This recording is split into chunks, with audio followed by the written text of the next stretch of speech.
Coming to you from the studios at the Illinois Rock and Roll Museum on Route 66, it's the Rock and Roll Chicago podcast. Rock and roll Chicago, rock and roll Chicago, my hometown. Well, I was born in the city, gonna rock the city, Chicago.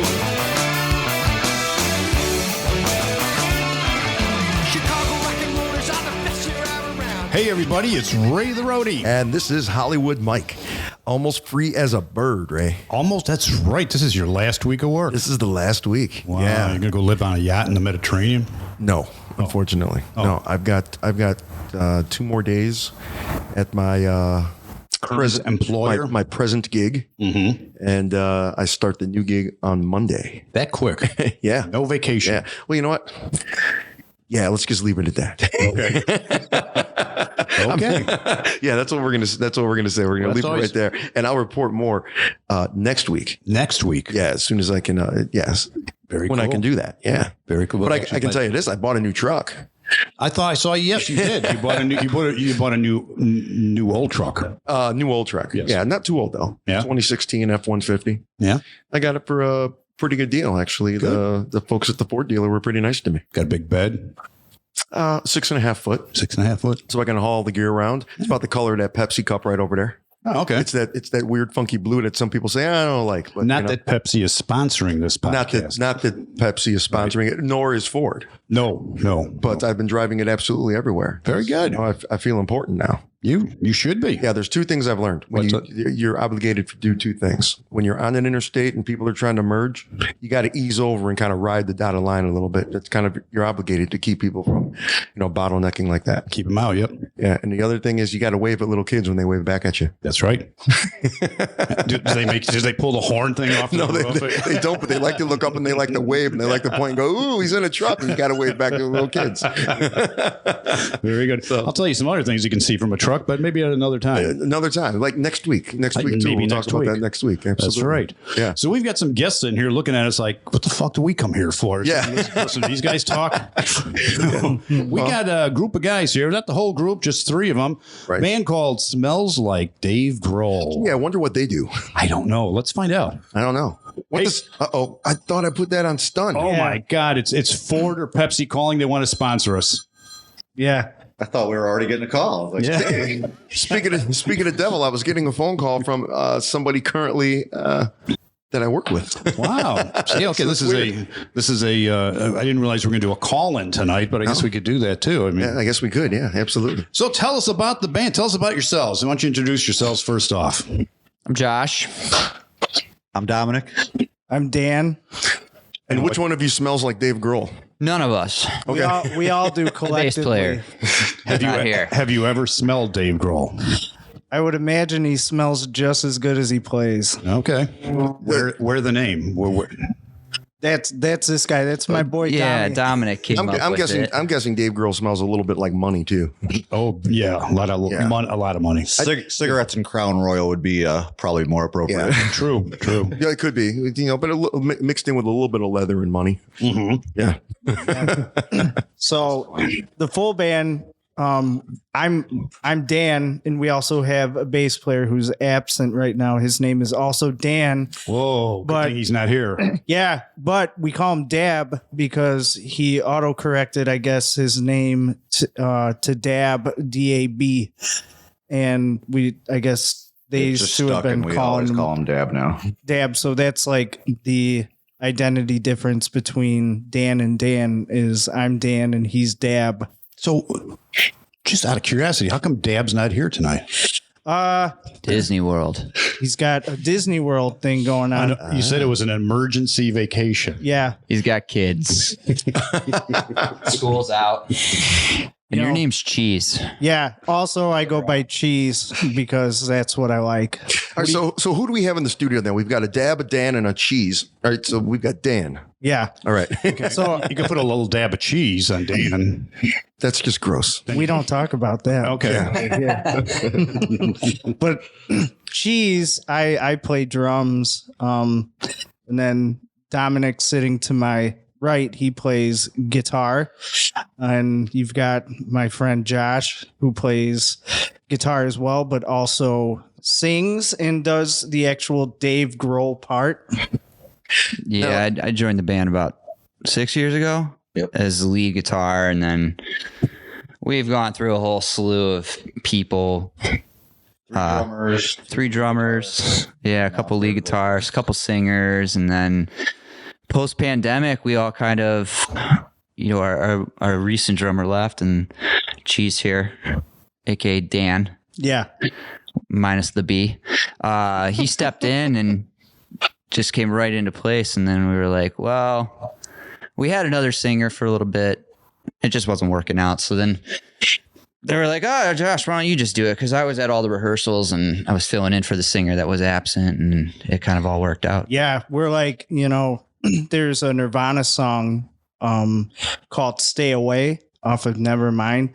And, we were just trying to learn it, and then the singer at the time was absent at a practice, and Josh was just, hey, I'll do this. I'll sing it and we'll try it, see how it sounds. And when you're in a basement, you don't really absorb fruitfully what's happening down there. So, one of us just so happened to record what was going on the phone to just kind of diagnose and maybe tweak a few things and dial like the song in really well. And in the playbacks, we were like, oh my God, Josh, you're nailing this. Boy can sing. What's going on with this? I was just hiding.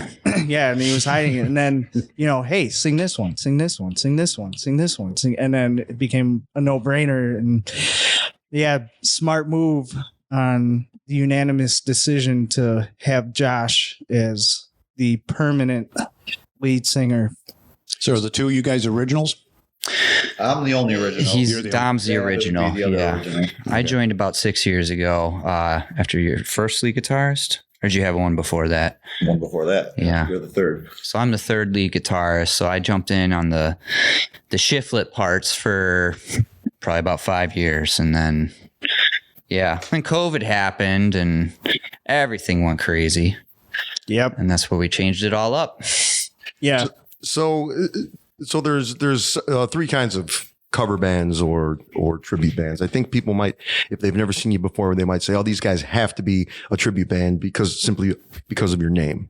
I'm assuming most of your music, of course, is Foo Fighters and Nirvana or projects that Dave Grohl has played on. I'm assuming you do some Queens of the Stone Age. That's the ultimate goal. Stuff like, Yeah. Okay. I mean, Right. Dave Grohl's played in so many things, and we'd love to hit it all. Right. So you've got the tribute bands that look alike, you got the tribute bands that sound alike, and you got the tribute bands that don't look like or sound like them. They just say, hey, we're going to play their music, but we're going to do it our own way. Which category do you guys kind of fit into? We definitely don't look like them.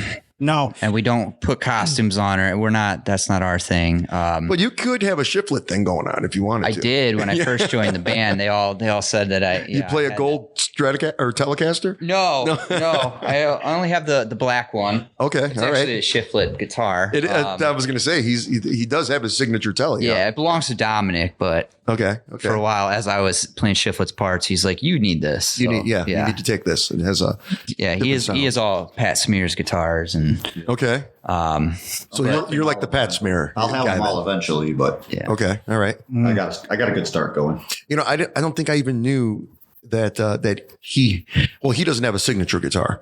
Who's that? Pat Smear? Pat Smear. No. Yeah, he's with Hagstrom. Is he really? Yep. Okay. What is that guitar? I don't think I've ever seen it. It is basically an SG style, but it's tilted out more like a Strat, Okay.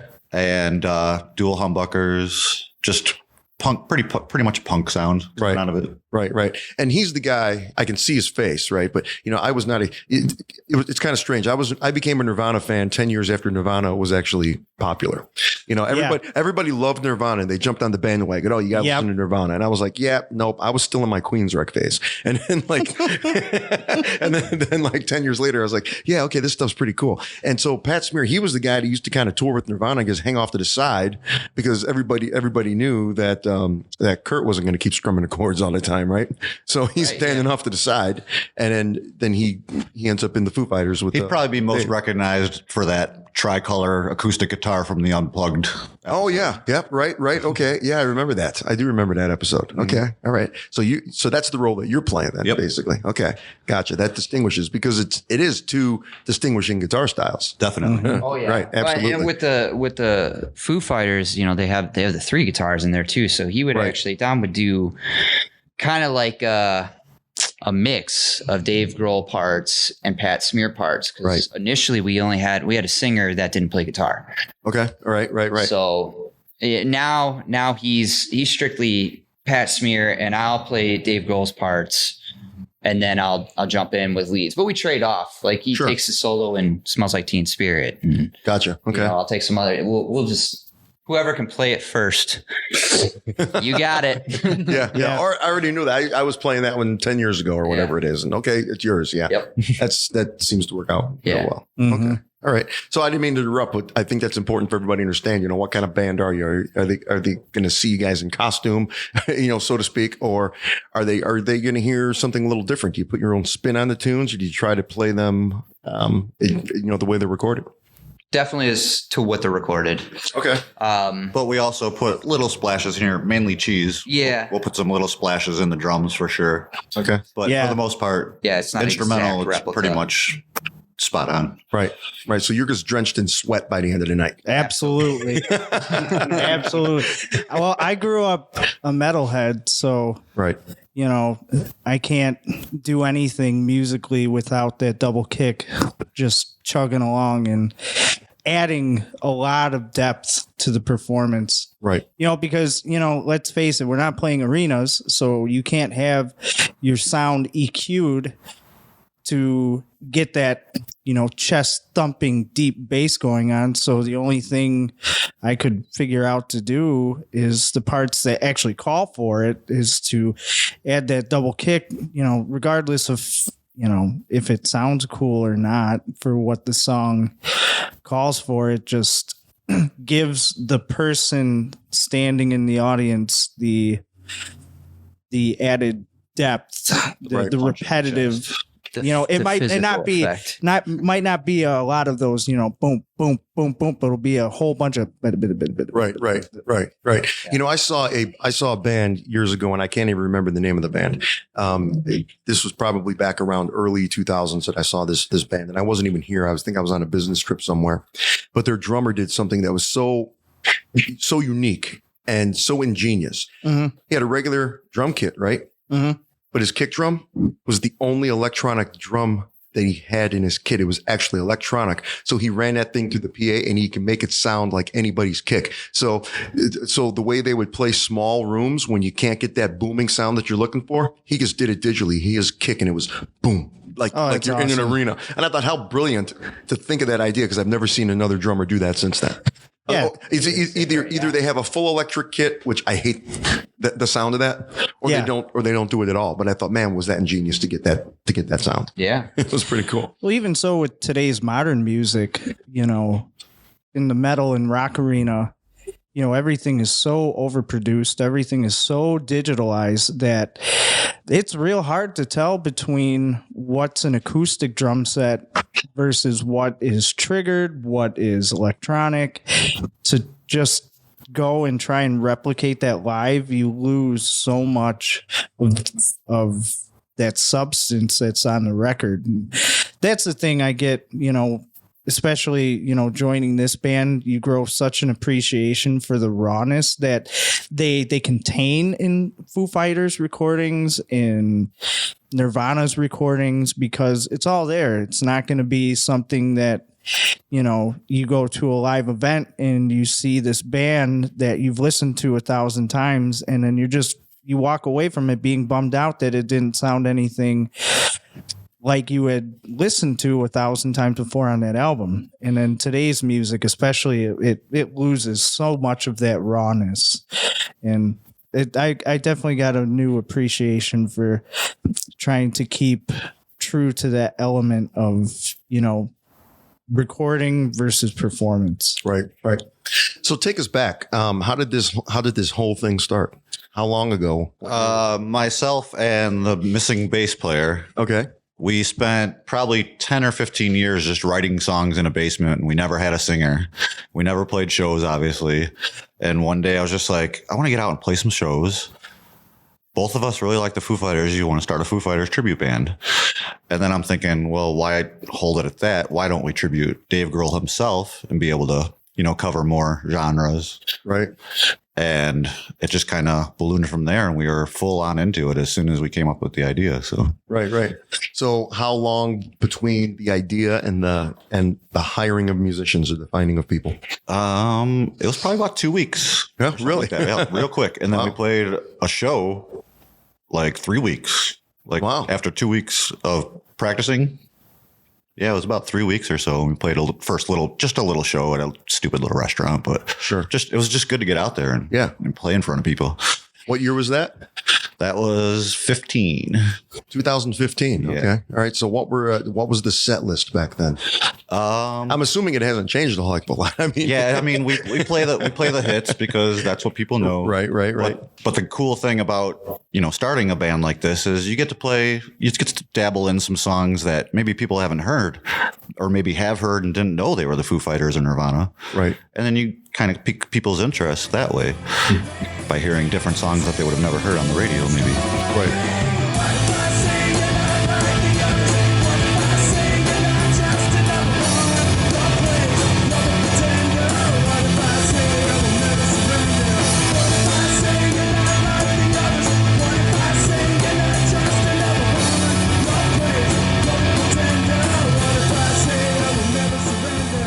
So that's what I like about playing in this band for sure is getting ears on Foo Fighters songs that the average person hasn't heard. Right. My question hasn't been answered. What was that? How did the name start? Yeah. Oh, I was at a restaurant with now my ex. And I was kicking around these band. she didn't like the name of the band. She didn't like it at all. She's like, I'm done with you. She was actually the singer, the very first singer we had. Oh, wow. So we Okay. had a All right. female fronted Foo Fighters Nirvana tribute. Okay. But that didn't work out because we split up, and we continued for a little bit after we split up. But yeah, that was not going to happen. But we were just sitting at breakfast one day, and it all of a sudden popped in my head because of wanting to do more than just the Foo Fighters. We figure, well, Smells Like Teen Spirit was a monstrous hit for Nirvana. Mhm. And then we're tributing Dave Grohl. Why not Smells Like Dave Grohl? Yep. And we're actually called SLGG, a tribute Yeah. to the music of Dave Grohl. Oh, okay. Wow. For naming rights and whatnot. We've lost a couple Facebook pages. Oh, really? That. Because of the which proper name in our name. That's what we're guessing anyway. We never got confirmation on it, but we're guessing because it had Smells Like Dave Grohl had his name in it. Right. That we got struck down. Gotcha. Yeah. It that took would a make while sense. for them to catch on because we got up to like probably 6,000 followers or something like that. And then it was just all completely wiped out. All over the world. Yeah. Every country almost. And then We had fans from live streams on every continent except Antarctica, obviously. Right. And well, that's kind of strange because you can go onto Facebook. I'm just going to make something up because I'm pretty sure this is one of them. If you go onto Facebook, there's a page that says Muddy Waters. That's not Muddy Waters' Facebook page. It's just some guy that created a fan page for Muddy Waters. Yeah. Right. And people like the page and they follow the page and Foo do Fighters whatever. has one too. Yeah. But Muddy Waters, I mean, unless they found a way to project to him astrally, Muddy Waters didn't give them permission to use his name to create that fan page on Facebook. So that's kind of weird I'm not too sure. yeah, who knows? Well, whatever. It was just a guess, really. I mean, Yeah.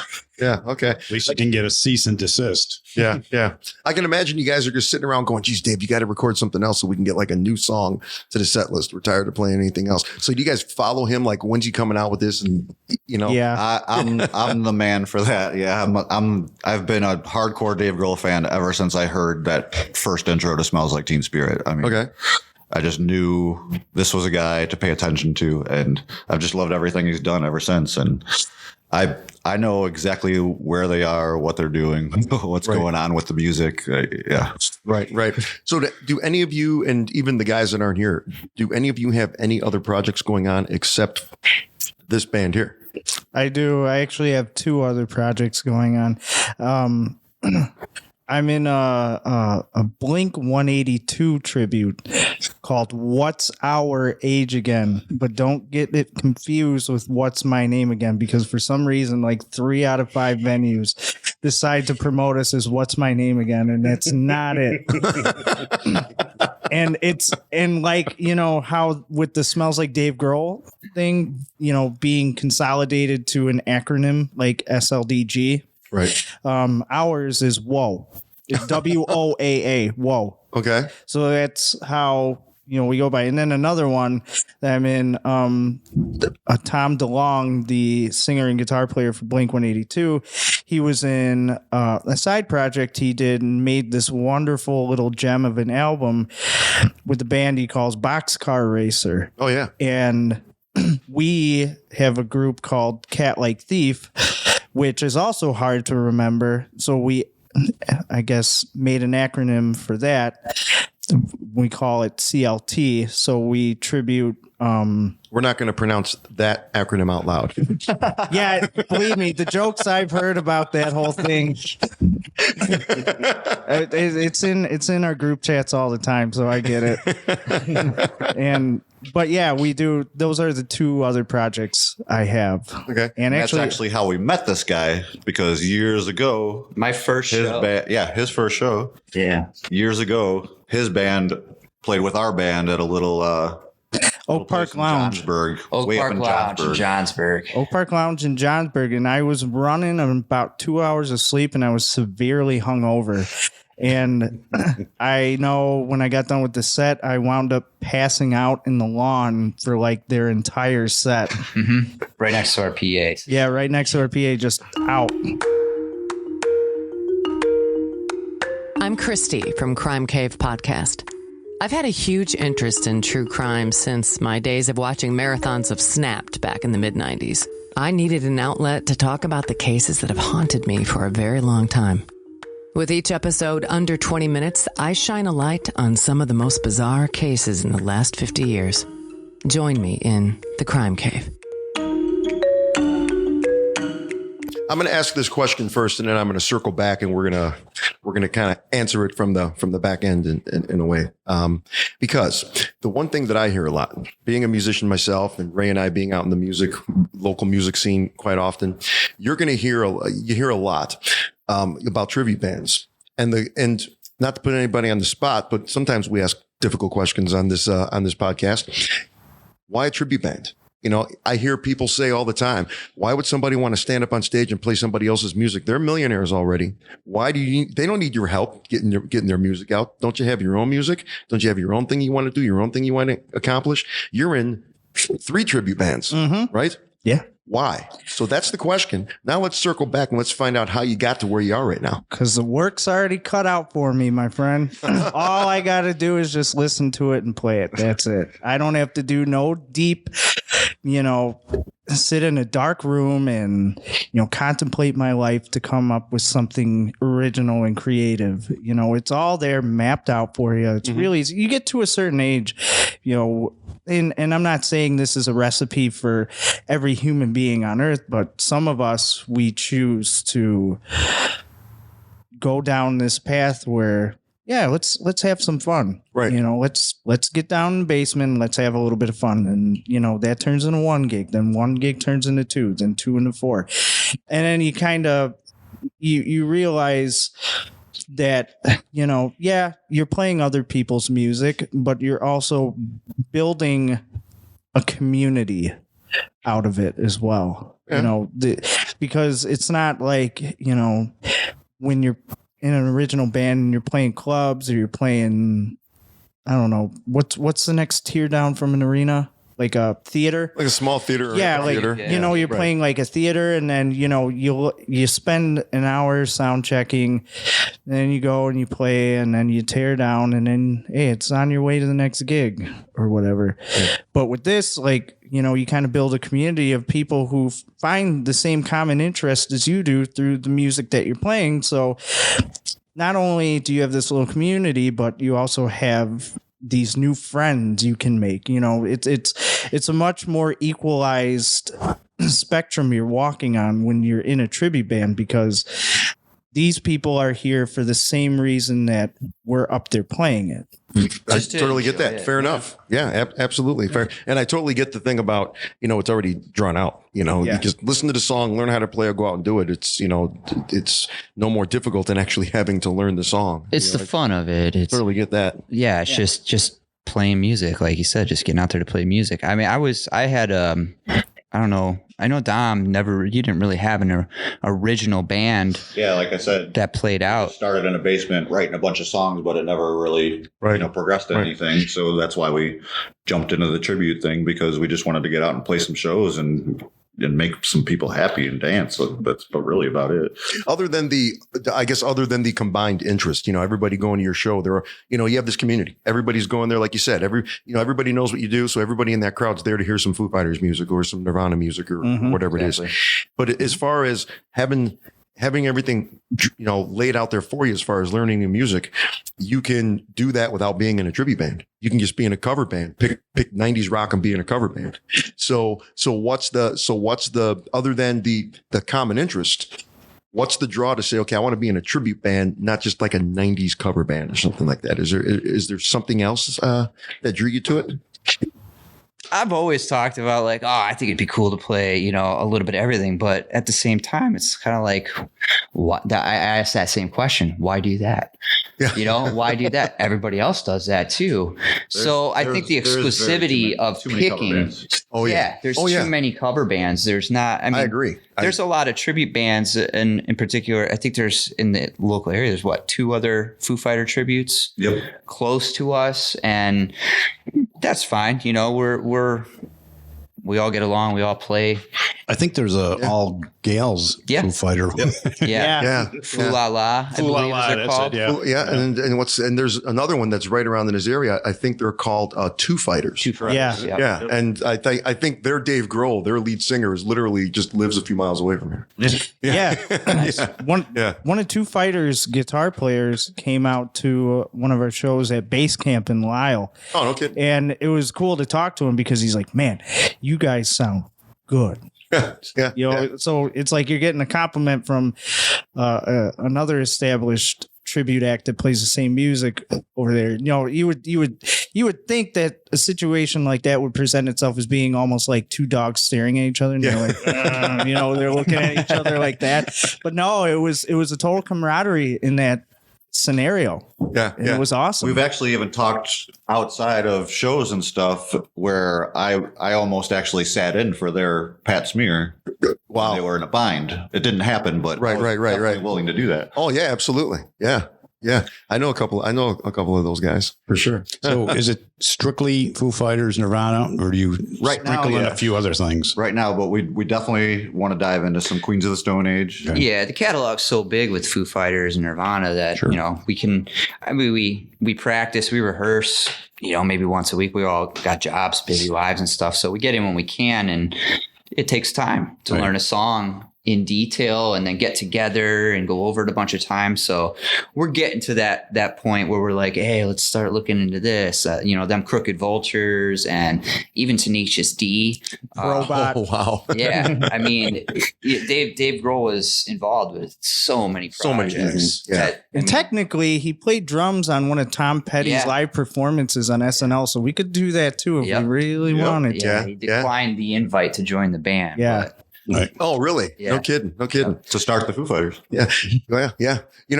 I totally get where you guys are coming from. I've never been in what I would call a tribute band. I've been in cover bands, never been in what I call a tribute band. But I think that tribute bands are kind of providing something that your standard cover band is not providing.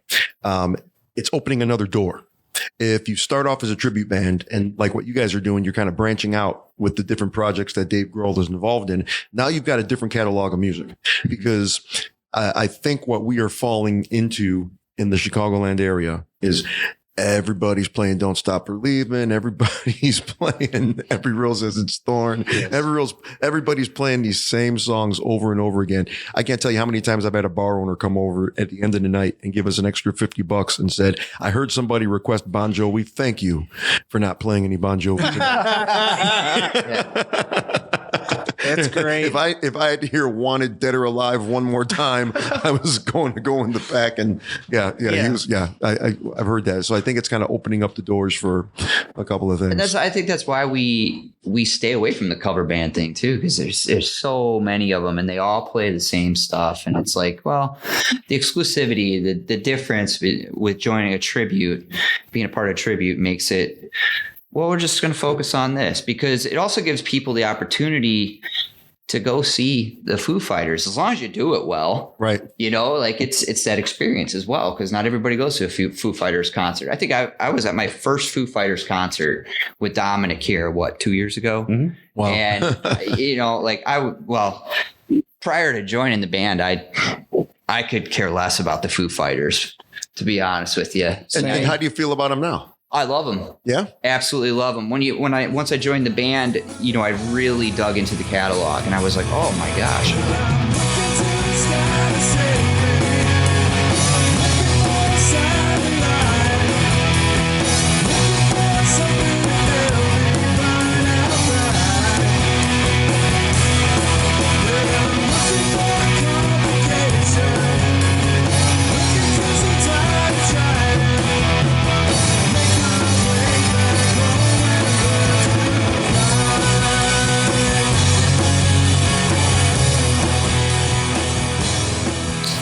This is a lot bigger than I knew. You know, you hear all my life, Best of You, times like these on the radio, right. And I'm like, yeah, it's good. Right. But, you know, you've heard it 100 times. What's on this album that wasn't commercialized? Give me something that's not, you know, I can imagine yourself, you know, saying to yourself, which one of these songs isn't 3.5 minutes long with a hook? The brand new one, actually, that came out. We were just talking about that on the ride here. He says, 10 minutes long? Yeah, the Teacher they just released yesterday. Okay. And it's over 10 minutes, and it's just this saga of a rock song. Wow. Yeah. No kidding. We've talked about playing Play. Yeah. That Dave Grohl wrote, and it's a 20-minute song? 24 minutes. 24 minutes. No kidding. He plays every part on it. And, you know, so it opens us up to the ability to learn all that stuff. Right. And hearing it as what I consider myself an outsider, because I was always a jam band kind of guy. Mm-hmm. I was into that kind of music, but, you know, I'm a rock and roll lover in general. So, you know, joining the band, I was able to kind of be like, okay, well, I have to learn these guitar parts. Let me hear what else this guy's written and played and stuff. And I love it. I think he's one of the best musicians in history. And who makes up the set list? You kind of share it. Yeah. Y'all kind of just throwing it together. So I figure, you know, just having done it before, you need probably about 36 songs to get through 3 hours of music a night, maybe a little bit more than that if they're shorter songs. We typically play about 90-minute sets, so it's about 20 songs. Okay. Usually. All right. Yeah. Are there any in that 90-minute set that wouldn't be a hit, wouldn't be a mainstream song? Which one is it? And I guess which one surprises you the most that the crowd reacts so well to it? Low. Yeah, Low. Low's a big one. Hey Johnny Park.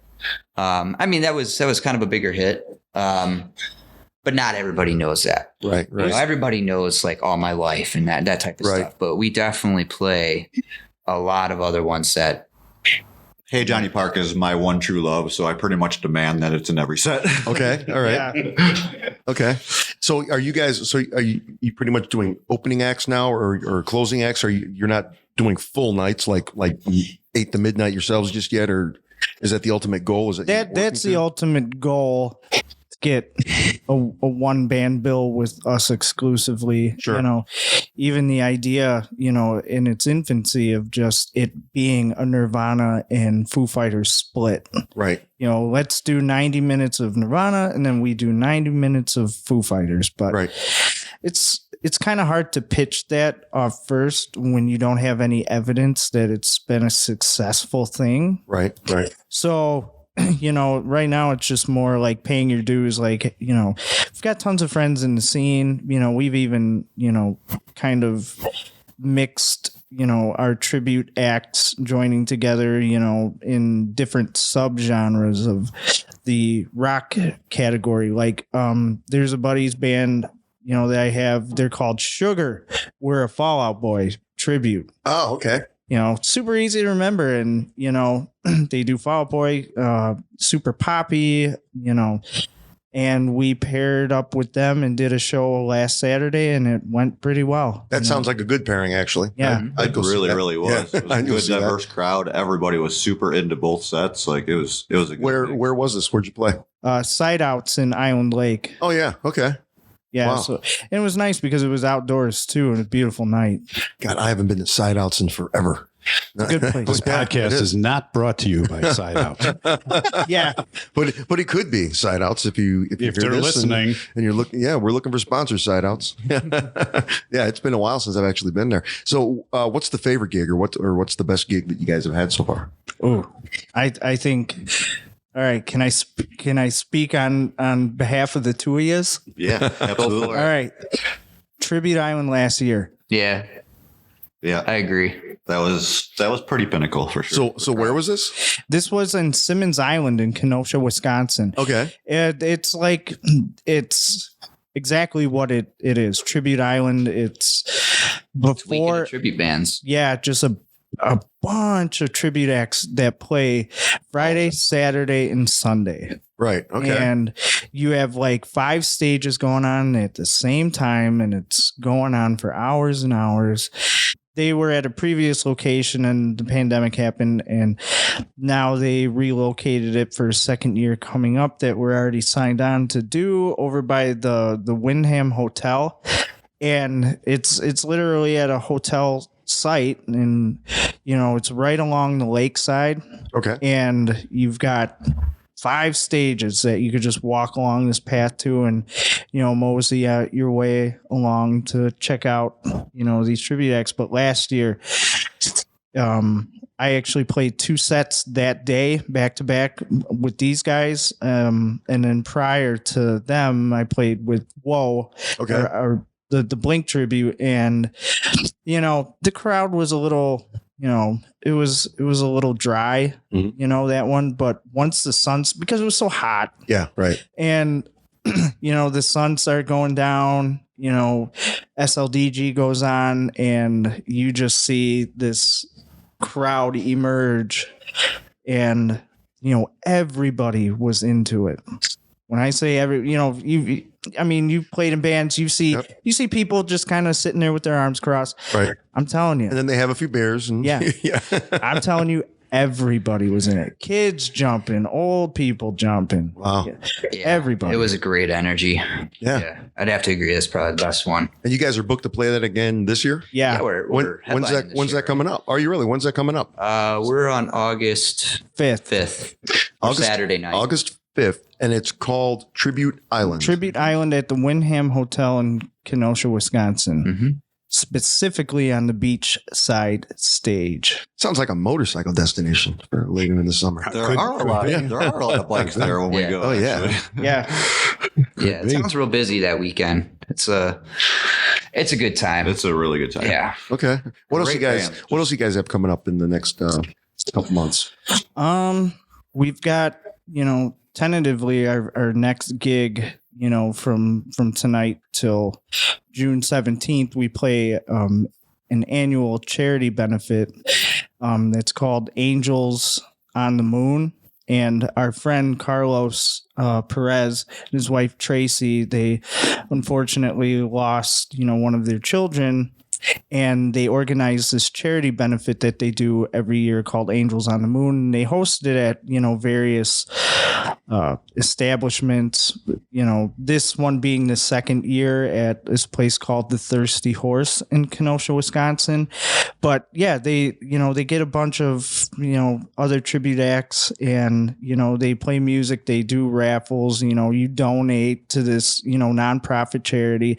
It's for a very, very good cause. And that's the next one we're going to be playing at. Mm-hmm. And then we've got a few more, but Got a big one in July. Yeah, Oh, up in- yeah. up in Milwaukee. Okay. Yep, at the Shank Theater. Shank Hall. It's called. Shank Hall. Okay. And it's the night before the actual Foo Fighters play at the Harley Davidson Fest. Oh wow! No kidding. So we're hoping that But there's going to be a lot of Foo Fighter fan in town that are going to the Friday night show, which is Green Day, I believe. Okay. And we're going to make some noise and try and get some Foo Fighters fans going in there. Wow. Green Day one night, Foo Fighters the next night at the Harley Davidson. Correct. Hope you don't get shanked.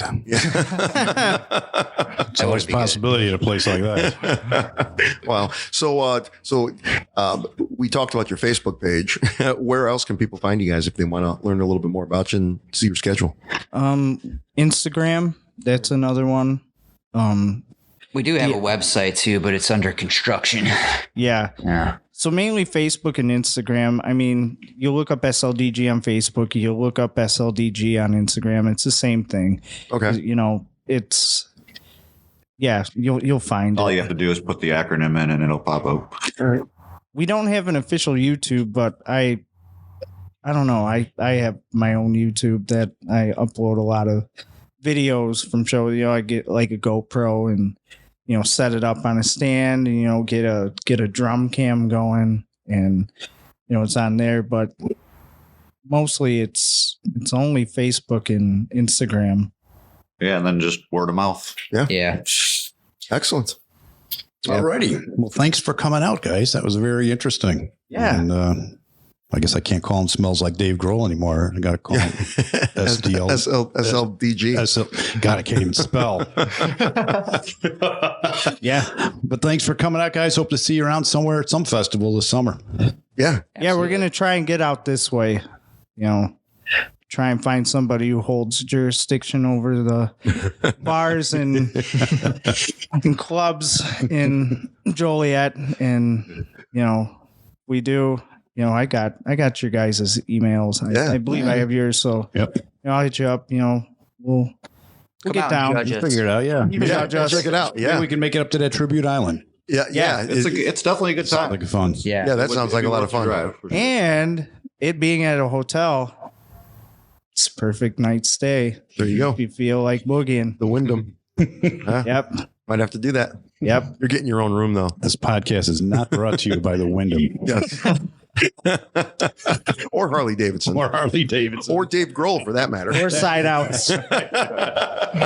He's the kind of guy that would probably join you on the podcast. Probably would. No, absolutely, he Very down to would. earth. He probably would. You're exactly right. It would you know, see if you can work on that for us.